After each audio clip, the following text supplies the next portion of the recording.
So hello students, welcome to this Abhyas series and welcome to another class of computer knowledge. Today we'll be covering the topic basic internet knowledge. Students again ये topic आपके exam के लिए बहुत ही important है, but इस topic में अच्छी बात यह है कि यहाँ आपको बहुत ज़्यादा रटने की या बहुत ज़्यादा समझने की ज़रूरत नहीं है.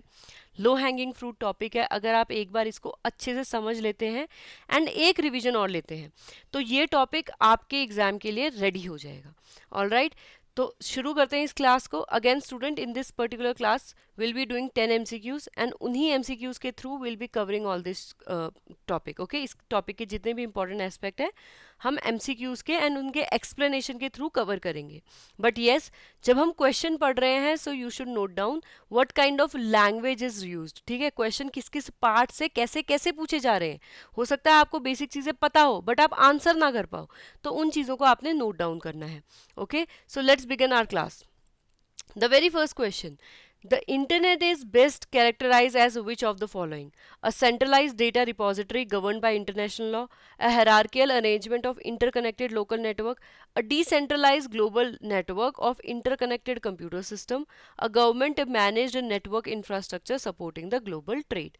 यहाँ पे बेसिकली आपसे कंप्यूटर की डेफिनेशन पूछी जा रही है, राइट. बट येस, थोड़ा सा ट्विस्ट है. आपको जो ऑप्शन दिए जा रहे हैं वो थोड़े से कंफ्यूजिंग हो सकते हैं.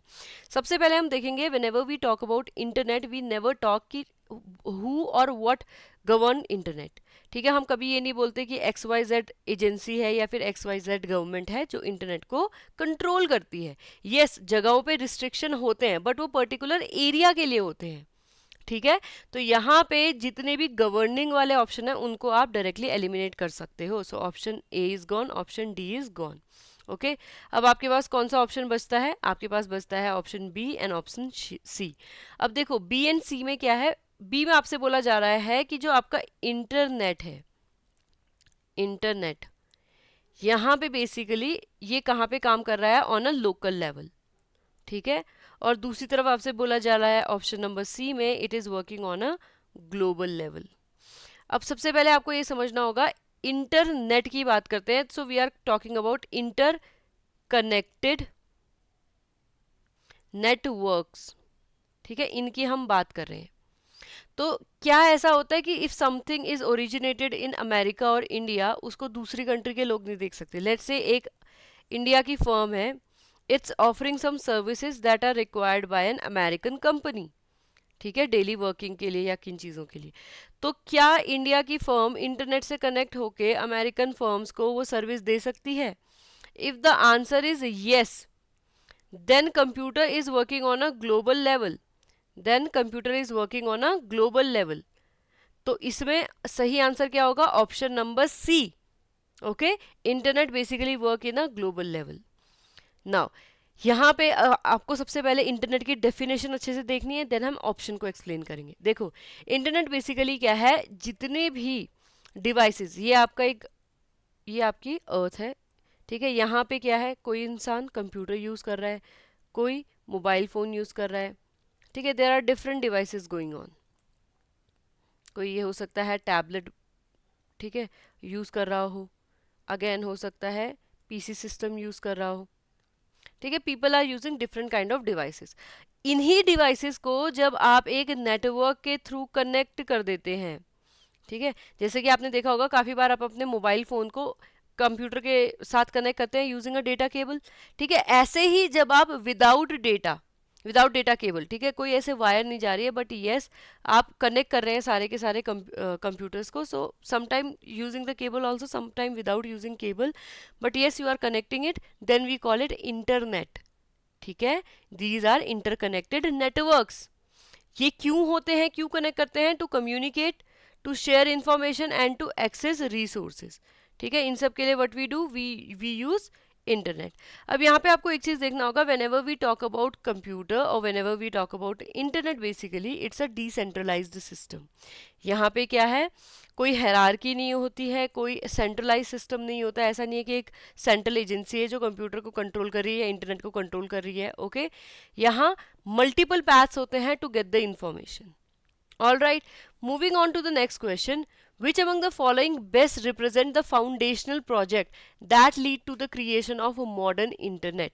कि आज जो हम इंटरनेट यूज कर रहे हैं उसका जेनेसिस या उसका ओरिजिन क्या था? Was it CERN Web Initiative? Was it ARPANET under the US Department of Defense? Was it Internet Engineering Task Force IETF?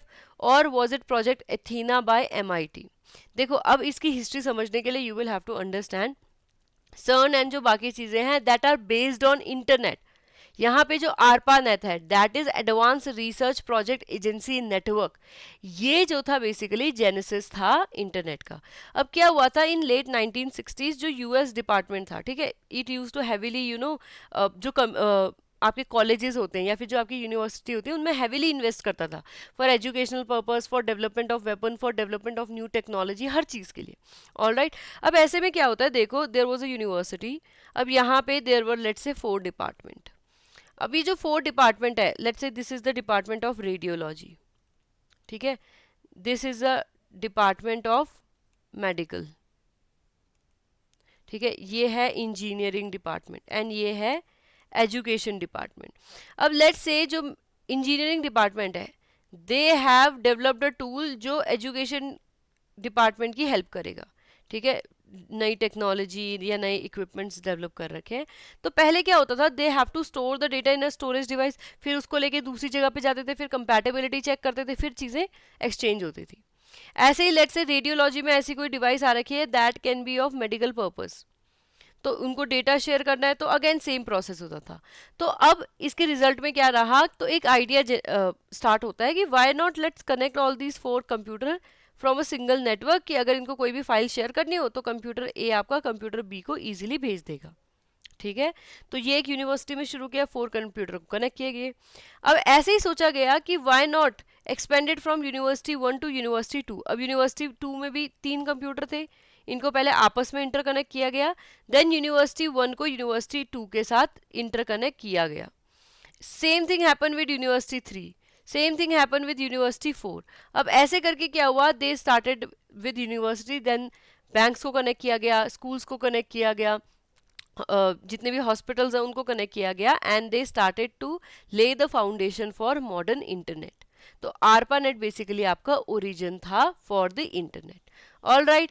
Moving on to the third question, in the context of a web, which protocol underpins the exchange or hypertext document over the internet?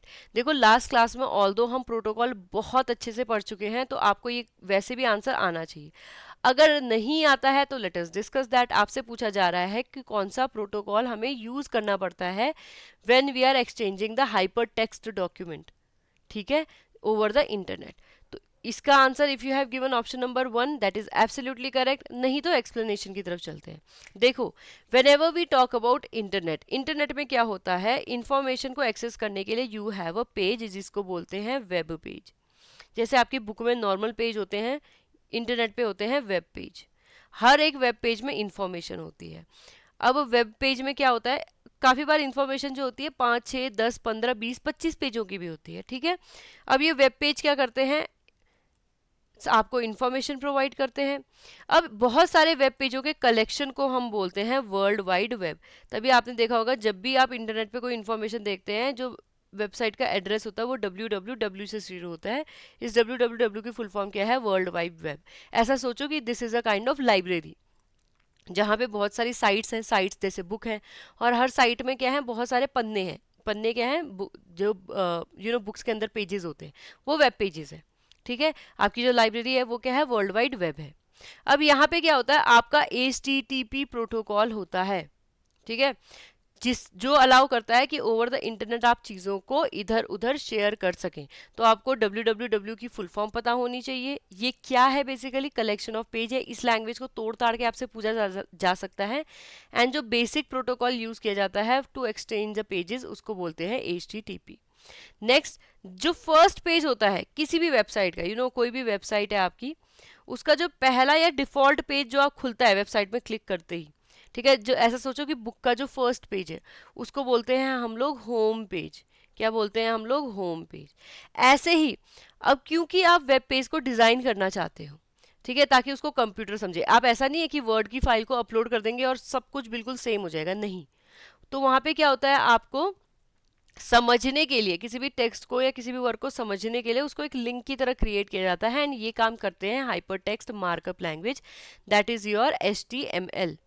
ठीक है, HTUL, ठीक है, HTUL जो आपकी language है, hyper text HTML, sorry hyper text H, sorry let me right it here, HTML hyper text markup ML, markup language. तो ये language basically आपकी हेल्प करती है वेब पेज को डिजाइन करने में। अगर वेब पेज और लैंग्वेज को कभी भी जोड़ते हैं, the answer will be HTML। Next question, which of the following best describe the structure and function of a uniform resource locator, URL। Basically आपको बताना है URL क्या होता है, uniform resource locator. A binary address used to locate internet host in a private network, a user interface for accessing web browser through DNS, a reference of resource of internet specifying its location and access protocol, a specialized IP address determine the physical location of a server। देखो URL से तो आपको पता चल गया होगा locator की बात है, मतलब ये किससे रिलेटेड है, एड्रेस से, मतलब ये किससे रिलेटेड है, एड्रेस से। इतनी चीज़ आपको समझ में आ गई होगी। अब ये बेसिकली होता क्या है, क्या ये एक बाइनरी एड्रेस है जिसके थ्रू हम इंटरनेट होस्ट को पहचान सकते हैं, प्राइवेट नेटवर्क। जब आप VPN यूज़ कर रहे हो तो उस टाइम पे अगर आप किसी को पहचानना चाहते हो तो क्या ये बाइनरी एड्रेस होता है, द आंसर इज नो। ठीक है, ये यूनिफॉर्म रिसोर्स लोकेटर है, तो इसमें प्राइवेट पब्लिक, यूनिफॉर्म मतलब जो हर जगह काम करे। ओके, तो प्राइवेट पब्लिक का सीन नहीं है। दूसरा देखो VPN पे it is very difficult to understand और टू रिकॉग्नाइज होस्ट। ठीक है, next, a user interface for accessing web browser through DNS। क्या ये एक ऐसा यूजर इंटरफेस है जिसके थ्रू जिसको हम एक्सेस कर सकते हैं DNS को यूज करके? नहीं, मैंने आपको पहले ही बताया था, locator means it will locate something, it is related to address. Is it a reference to resource on the internet specifying its location and access protocol. Basically हमसे बोला जा रहा है क्या URL एक ऐसा डॉक्यूमेंट है जहां से आपको एड्रेस मिल जाते हैं अलग अलग जगहों के? The answer is no. Although ये एड्रेस से रिलेटेड है बट ऐसा नहीं होता है, सॉरी ऐसा ही होता है। ये क्या है, बेसिकली ये एक ऐसा एड्रेस है जो आपको बताएगा कि आपके जो रिसोर्सेज है वो कहाँ पे लोकेटेड हैं। ठीक है, जब आपके पास, देखो जैसे मैंने आपको बोल दिया कि आपकी फ्रेंड का घर जो है वो XYZ नंबर, जैसे गली number 1 at XYZ colony at Vikas Nagar है, तो जैसे ही आप वहाँ जाओगे क्या होगा, आपको आपके घर का फ्रेंड के घर का एड्रेस पता, आप पहुँच जाओगे, आपको इधर उधर पूछने की या ज़्यादा कंफ्यूज होने की ज़रूरत नहीं है। तो ये क्या है, बेसिकली एक ऐसा प्रोटोकॉल है जहाँ से आपको क्या मिल जाते हैं, लोकेशन मिल जाती है वेब पेजेस की। IP एड्रेस तो ये है नहीं। ठीक है, तो correct answer will be option number C। अब URL की बात करें, देखो सबसे पहले URL दिखता कैसे है। URL में आप देखते हो HTTPS, ये भी मैंने आपको बताया था, सिक्योरिटी प्रोटोकॉल है। अगर आपके यहाँ पे S लगा हुआ है दैट इज सिक्योर, अगर S नहीं लगा हुआ है तो that will not be secure. ठीक है, उसके बाद www भी हमने कवर कर लिया, it is world wide web. उसके बाद बेसिकली क्या होगा, आपके मेन वेबसाइट का नेम आ गया एंड देन आपका नंबर आ गया। आपको एक चीज़ समझनी होगी, कभी भी जो URL होता है ना, बेसिकली जो एड्रेस होता है वेबसाइट का, वो ऑल दो ऐसे वर्ड्स में नहीं होता है। ठीक है, एड्रेस बेसिकली क्या होता है, कुछ ऐसे नंबर में होता है। ठीक है, बट क्योंकि ये नंबर याद करना बहुत मुश्किल है तो इसको क्या किया जाता है, इसी के लिए आपके जो ऐसे वर्ड्स यूज़ किए जाते हैं जिनसे आप वेबसाइट को इजीली पहचान सको। URL को हम URI भी बोलते हैं, that is uniform resource identifier. ठीक है, ये आपकी हेल्प करेगा रिसोर्सेज को ढूंढने में। ओके, अब यहाँ पे देखो HTTP क्या है, आपका प्रोटोकॉल है। www वर्ल्ड वाइड वेब है। एड्यूटैप क्या है, डोमेन नेम है। अगर हम एड्यूटैप की बात करें तो ये क्या हो जाएगा, डोमेन नेम है। एंड .co.in जो लास्ट में आ रहा है, .com, .in, .org, .nic, ये सब क्या होते हैं, ये आपके टाइप ऑफ डोमेन होते हैं। आपका जो डोमेन नेम एंड डोमेन है ये क्या करेगा, ये स्पेसिफिक जो न्यूमरल एड्रेस है उसको रिप्रेजेंट करता होगा, ताकि आपको नंबर याद ना करना पड़े, बस आप वेबसाइट का नाम इजीली याद कर सको। Moving on, which statement accurately describe the function of a web crawler spider in the architecture of search engine। ठीक है, सर्च इंजन की जब हम बात करते हैं, जैसे आपके गूगल हैं, आपका याहू है, ऐसे वाले सर्च इंजन जब हैं तो इनमें जो वेब क्रॉलर होता है या फिर जिसको हम स्पाइडर बोलते हैं, उसको कौन सा काम होता है। It ranks web pages by popularity, it indexes multiple multimedia files on the dark web, it systematically browses the web to collect the content for indexing, or is it compiles the user search history for analytics. अभी आपको चीजें समझ में नहीं आती तो अभी आप बस इतना ध्यान रखो कि हमारा जो वेब ब्राउजर है, वेब क्रॉलर है या फिर जो स्पाइडर है, वो क्या करती है, इंडेक्सिंग का काम करती है। नेक्स्ट क्वेश्चन आप देखो, the process through which search engine store extracted content in the structure database for efficient retrieval is termed as what. Basically search engine में क्या होता है, बहुत सारी इंफॉर्मेशन है। जैसे आप लेट्स से आप सर्च करते हो कोई भी टर्मिनोलॉजी, आपने सर्च किया मिस्टर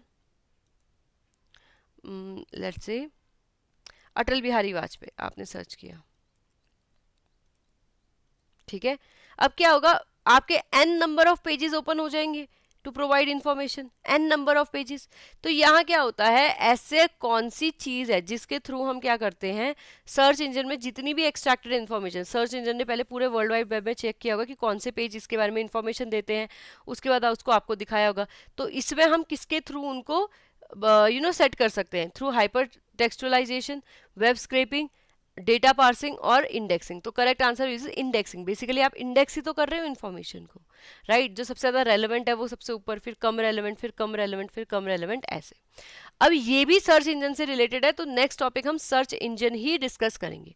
देखो जब हम सर्च इंजन की बात करते हैं, ये क्या है, ये ऐसे प्रोग्राम्स है जो आपकी हेल्प करेंगे इंटरनेट से या वर्ल्ड वाइड वेब से, www यहाँ से इंफॉर्मेशन ढूंढने में, क्योंकि वर्ल्ड वाइड वेब में आपको सब तरह की इंफॉर्मेशन मिल जाएगी, सही गलत सब मिल जाएगा।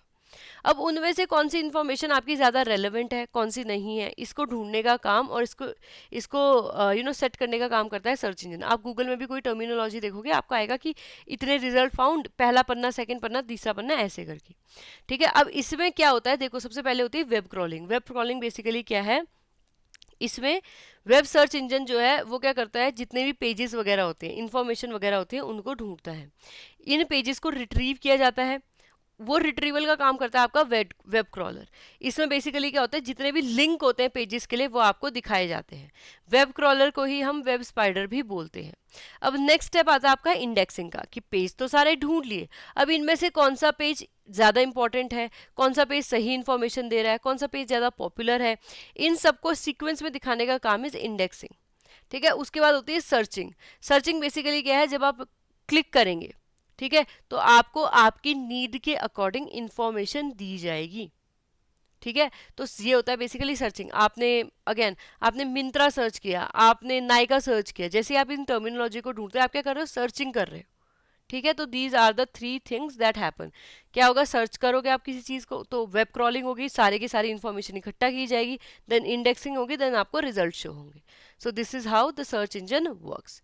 Next question, what role does DNS play facilitating the user access to internet resources? Okay, it encrypt the web traffic for secure transmission. It dynamically allocate the bandwidth across the ISP. It resolves domain name into IP addresses. It hosts website content and application data. देखो, although आपको पता होना चाहिए, option number C answer है, क्योंकि मैं आपको explain कर चुकी हूँ। DNS क्या होता है, इसको देखते हैं पहले। देखो DNS नेम क्या होता है, अगेन आपका जो इंटरनेट का या वेब पेज का एड्रेस होता है वो क्या होता है, वो IP address kind of numbers में होता है, 1214 12186 ऐसे करके कुछ IP एड्रेस के नेम में होता है। अब क्योंकि ये तो आप याद नहीं कर पाओगे, तो क्या होता है, इसके ऊपर एक स्टिकर लगा दिया जाता है जिससे आप इजीली इसको समझ सको कि ये किस बारे में बात कर रहे हैं, ठीक है। जैसे कि आप चीज़ें याद करते हुए भी क्या करते हो, शॉर्टकट्स बनाते हो, कि आपको अगर केमिस्ट्री में टेबल याद नहीं हो रहा है, एलिमेंट का टेबल याद नहीं हो रहा है, तो आप शॉर्टकट बना लेते हो, ओके। तो ऐसे ही क्या है, शॉर्टकट जो आपने बना रखा है वो डोमेन नेम है, ठीक है। तो डोमेन नेम क्या दिया जाता है, IP एड्रेस के अगेंस्ट दिया जाता है रिसोर्स को लोकेट करने के लिए। अब जो डोमेन नेम सिस्टम है DNS, ये बेसिकली क्या करता है, रैंडमली जो डोमेन नेम है उनको IP एड्रेस में कन्वर्ट करता है। क्योंकि आप कभी भी www.youtube.com इसको प्रेस करोगे, आप इसको क्लिक करोगे, लेकिन आपको ढूंढना है एड्रेस, एड्रेस है नंबर में, तो इसको संभालने का काम कौन करता है, DNS आपके डोमेन नेम को, जो भी आपने एड्रेस एंटर किया है, उसको एक्चुअल IP एड्रेस में कन्वर्ट करता है, okay. So this is basically your domain name system, okay तो यहाँ पे देखो कुछ चीजें आपको वैसे भी बता रखी हैं. Which of the following statement correctly distinguish between CC and BCC in a email communication. CC conceal address while BCC display them to all recipient. BCC ensure visibility of all senders. CC hide all metadata. CC and BCC serve identical purpose and use interchangeably. BCC hide recipient address from other recipient unlike CC. तो पहले थोड़ा सा email और इससे related terminology discuss करते हैं, but यहाँ पे आपको पता होना चाहिए blind carbon copy and carbon copy में क्या डिफरेंस है. Option D is the correct answer. Okay अब देखते हैं ईमेल. देखो ईमेल क्या होता है, जब भी आप ईमेल खोलते हैं आपको कुछ ऐसी सी इन्फॉर्मेशन दिखती है. ठीक है, यहाँ पे आपको कंपोज करने को मिलता है. Compose basically how you will write the mail. ठीक है, आप कंपोज में क्लिक करोगे तो आपको ऑप्शन आ जाता है इंटरनेट ईमेल लिखने का. इसके अलावा कंपोज के नीचे आपको इनबॉक्स मिल जाता है. इनबॉक्स में जितने भी आपके न्यू मैसेजेस हैं वो आते हैं. देन सेंट, जितने भी आपने मैसेज दूसरों को भेजे हैं वो आपको मिल जाते हैं सेंट में. ड्राफ्ट, अगर आपने कोई मैसेज भेजा नहीं है, लिखा है, तैयार किया है, बट यस उसमें कुछ इन्फॉर्मेशन अधूरी है या फ्यूचर में भेजना चाहते हैं, तो वो क्या हो जाता है, ड्राफ्ट हो जाता है, बेसिकली सेव हो जाता है लोकली. ओके स्पैम, स्पैम क्या है, अननेसेसरी जो ईमेल्स हैं, अनसोलिसिटेड, अनआस्क्ड फॉर, अनवांटेड, जितने भी मैसेज आपको कंपनी भेजती है, प्रमोशनल, फ्रॉड, जितनी भी चीज़ें ऐसी होती है जिनको आप नहीं पसंद करते वो सब कहाँ जाती है, स्पैम में. ट्रैश में क्या होता है, जो भी मेल आपने डिलीट किए हैं वो आपको मिल जाएंगे ट्रैश में for 60 days. Okay so this is basically your email. अब जैसे ही आप कंपोज पे क्लिक करते हैं तो आपको क्या मिलता है, ऐसा सा कुछ मैसेज लिखने की बॉडी मिलती है. यहाँ पे आपको मिलता है टू और यहाँ पे आपको मिलता है सीसी. लेकिन यहाँ दो ऑप्शन और आते हैं बीसीसी सीसी के, सॉरी टू के बाद आते हैं. यहाँ पे आप देखोगे छोटा सा बीसीसी सीसी आता है. जैसे आप उसको क्लिक करोगे तो ये आपका जो एड्रेस है वो एक्सपैंड हो जाता है. ठीक है, तो यहाँ पे बेसिकली क्या है आपका, जैसे ही आप लिखना शुरू करते हो तो टू में आप क्या लिखोगे, एड्रेस, जिसको भी आप मैसेज भेजना चाहते हो तो रिसिपिएंट का एड्रेस आप टू में एंटर करते हो. ठीक है, तो यहाँ पे आप लिखते हो रिसिपिएंट का एड्रेस. ऐसे ही जब हम कार्बन कॉपी की बात करते हैं तो let's say you are sending the message to your colleague but you also want your boss to know कि ठीक है मैंने ये मेल टाइम पे भेज दिया था, and you also want your colleague to know कि भाई मैंने बॉस को देख बता रखा है कि मैंने मैसेज भेज दिया है. नाउ एवरीबॉडी नो, आपने मैसेज जो एक्चुअल में भेजा है वो आपने अपने colleague, let's say your colleague is XYZ. ठीक है, आपने XYZ को मैसेज भेजा है. आप ABC को बताना चाहते हो कि देखो आपको रिप्लाई करने की जरूरत नहीं है बट मैंने मैसेज भेज दिया है. और XYZ को तुम ये बताना चाहते हो कि देखो मैंने तुमको मैसेज भेज दिया है एंड ABC नो. तो आप क्या करते हो, उसको CC में रखते हो, कार्बन कॉपी में. कार्बन कॉपी वाले बंदे को पूरा का पूरा ईमेल जो है वो वैसा ही रिसीव होता है. ओके इसके ऑपोजिट आपका आता है BCC. अब BCC में क्या सीन है, देखो BCC में बेसिकली आप जिसको भी रखोगे, लेट्स से आपने रखा है 1 2 3 को, अब ये BCC को जो आपने मेल भेजा है, मेल इसको भी मिलेगा, बट जो 2 और CC वाले लोग हैं दे विल नॉट नो कि BCC को मेल भेजा गया है. They will not be able to see that. BCC वाले को पता रहेगा कि मेल भेजा है, ये एड्रेस है, ये कॉन्टेंट है. ठीक है, एंड उसके बाद जो सब्जेक्ट आता है, सब्जेक्ट में बेसिकली आप ईमेल की बॉडी लिखते हो, जो भी आप कंटेंट लिखना चाहते हो उसकी बॉडी लिखते हो. Okay so this is basically email. Now यहाँ पे आप देख सकते हो ईमेल एड्रेस किस फॉर्मेट में होता है, डोमेन क्या होता है, डोमेन टाइप क्या होता है, कैसा ईमेल एड्रेस लगता है. तो ईमेल एड्रेस जब भी आप किसी का लिखते हो रिसिपिएंट में या सीसी में या बीसीसी में, तो इट विल बी लाइक कि कुछ नेम होगा, एट डोमेन का name and then type of domain. Okay second last question, in HTML what is the semantic purpose of anchor, जो tags होते हैं in a web page, to create navigable hyperlink to another document or resource, to define the start of a paragraph, embed external video files, or to format inline style using CSS. अभी आपको ये समझ में नहीं आ रहा होगा किस HTML की बात कर रहे हैं, why we are using the tag. So let's just see the answer. Option number A आपका सही आंसर है. एंड अब जंप करते हैं इसके एक्सप्लेनेशन में. देखो जब भी हम बात करते हैं हाइपर टेक्स्ट मार्कअप लैंग्वेज की, मैंने आपको एक्सप्लेन कर दिया कि वेब पेज जब भी आप डिजाइन करोगे you will do that through the help of HTML. अब HTML में जब आप लिखते हो ना, देखो कोई भी वेब पेज आप डिजाइन करते हो तो वहां पे यू यूज टैग्स, एंड वो टैग्स कैसे दिखते हैं, something like arrows. Okay greater than smaller than के एरोज की तरह ये दिखते हैं. अब यहाँ पे आप देख सकते हो HTML में हम क्या करते हैं, जब भी हम कोई चीज़ लिखना शुरू करते हैं, ठीक है, तो what we do, we started with a tag, हम इंफॉर्मेशन को लिखते हैं, then we close the tag. Okay तो ये टैग का बेसिकली पर्पस क्या होता है, फॉर्मेटिंग में बेसिकली ये हेल्प करता है. ये बताता है कि yes this is the text you want to follow. अगर आप ये टेक्स्ट नहीं फॉलो करते हैं तो वो कमांड फॉलो नहीं होगी, it will create a bug. Okay तो टैग्स जो है they are integral part of your HTML। अब यहाँ पे आपको चीज देखनी होगी, यहाँ पे दो तरह के टैग होते हैं, ठीक है। There is container tag and there is empty tag. Container tag क्या होते हैं, देखो कंटेनर टैग में क्या होते हैं, these are called as close tag. यहाँ पे क्या हो रहा है, ये जिस वर्ड से शुरू हो रहे हैं, ठीक है, वहीं पे क्लोजिंग टैग भी दिया जा रहा है। Opening tag and closing tag, इनके बीच में आप टेक्स्ट को लिखते हो तो that is the container tag. वहीं पे एम्प्टी टैग क्या होते हैं, ओपनिंग हो जाती है एंड दैट्स इट, उसके बाद आपने चीजें लिखनी है, इसमें कोई ऐसे रिपीट करने की जरूरत नहीं होती है। So these are basically tag and this is basically how your HTML work. Last question. Which internet connectivity method use light-based transmission and is recognized for providing the highest data throughput and reliability? Is it DSL? Is it satellite? Is it fiber optics? Is it mobile broadband? Basically आपके internet से connect होने के लिए बहुत सारे method हैं या बहुत सारे मीन्स हैं, तो आपने बताना है इसमें सबसे फास्ट या सबसे रिलायबल कौन सा है। देखो अगर इसका आंसर आपको डायरेक्ट नहीं भी आता है तो आपको पता होना चाहिए when we discuss the cable, हमने अलग अलग तरह की कॉक्सियल केबल को डिस्कस किया था, हमने कॉपर वायर केबल को डिस्कस किया था, हमने फाइबर ऑप्टिक्स को डिस्कस किया था, तो वहां पे सबसे कम डिस्ट्रैक्शन या सबसे कम डेटा लॉस कहाँ पे होता है, ऑलमोस्ट नेग्लिजिबल, फाइबर ऑप्टिक्स पे। ओके तो यहाँ पे भी करेक्ट आंसर आपका क्या होगा, फाइबर ऑप्टिक्स होगा। बाकी आपको पता है मोबाइल इंटरनेट कभी काफी बार काम नहीं करता, सैटेलाइट इंटरनेट में काफी बार देर आर सोलर फ्लेयर्स जिनकी वजह से वो काम नहीं करते। DSL की बात करेंगे सबसे पहले, तो यहाँ पे आपको देखना होगा DSL में भी काफी बार क्या होता है, काम नहीं करती हैं चीजें। ओके डायरेक्टली DSL बेसिकली क्या है, जब आप लैंडलाइन, जो आपके पहले से लैंडलाइन है, उनके थ्रू इंटरनेट को कनेक्ट करते हो। सैटेलाइट क्या है, आपके अर्थ के ऑर्बिट में काफी सारी सैटेलाइट है, उनके थ्रू, जैसे आपने स्टारलिंक्स एंड ऑल के बारे में पढ़ा होगा, तो उसमें क्या करते हैं, सैटेलाइट के थ्रू आपको वेव्स भेजी जाती हैं and that get caught by your device, receiver के थ्रू वो कॉट होके इंटरनेट से आप कनेक्ट हो जाते हो। फाइबर ऑप्टिक्स में क्या होता है, ऐसी बड़ी सी वायर्स होती हैं, they work on the principle of reflection, ठीक है, लाइट वेव्स इनसे ट्रैवल करती हैं एंड लाइट वेव में इंफॉर्मेशन होती है जिनके थ्रू आप इंटरनेट से कनेक्ट हो जाते हो।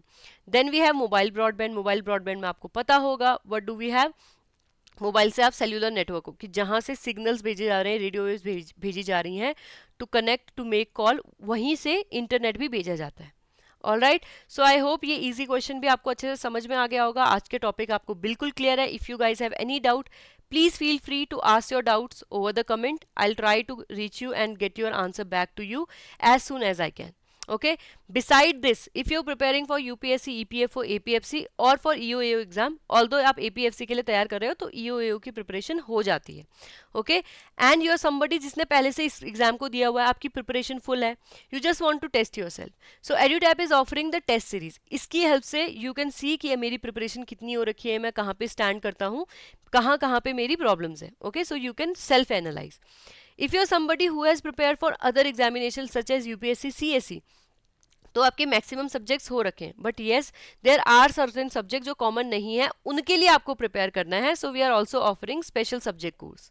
Okay lastly, if you're somebody जिसको बिल्कुल जीरो से प्रिपरेशन करनी है, आपको नहीं है कोई नोट्स भी आपको चाहिए, वीडियोस भी आपको चाहिए, आपको टेस्ट सीरीज भी चाहिए अपने आप को टेस्ट करने के लिए, so we are also offering the master course, जहां से आपको एग्जाम के लिए जितनी भी इंपॉर्टेंट चीजें हैं वो सब एक्सप्लेन की जाएंगी।